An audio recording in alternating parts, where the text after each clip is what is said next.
We at Greater Manchester Waste believe that rubbish isn't rubbish, it's actually a valuable resource. So what we do is we start off by trying to minimise the amount of waste that people actually produce. Now that can take many different forms, and we try and encourage that, first of all, to stop it being waste in the first place.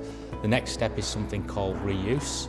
So for instance, if you've got an old table and chairs, they're perfectly good, you've just decided that you need some new ones, we can take those and go through one of our community partners, and that's a very important aspect of our delivery, and we can renovate them and make them something that people want to reuse in the future.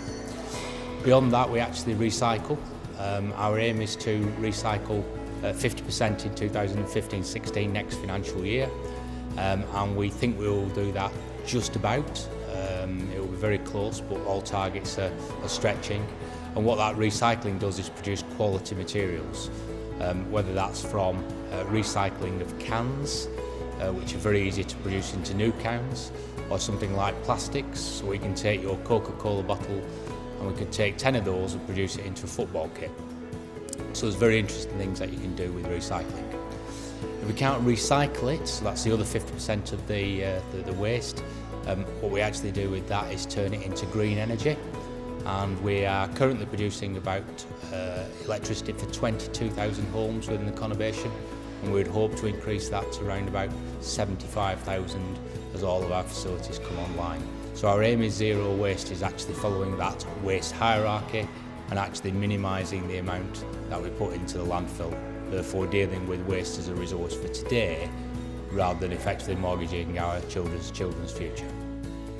I think one of the biggest challenges is getting people to appreciate that more of the resources that they're throwing away can actually be recycled.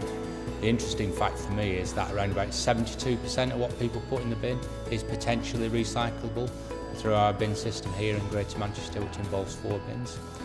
At the moment, we're only just over halfway towards that theoretical target, and we think we can get to 60% by 2025. So the biggest challenge is actually making people to be good and accurate recyclers all the time. I think what Life Plus has done is made us communicate with some of our hard to reach groups in a different way. It's an innovative project, which means that we've tried all sorts of different things. Some have been great successes, some have not been such great successes, but that's the whole point of a research project. And what Life Plus has enabled us to do is to deliver some really good results on the ground, where we've engaged with the communities, engaged with the people. And from my perspective, what we've actually left is people who understand good and accurate recycling and will be ambassadors for that great cause through the years that come and help us towards that 60% target by 2025.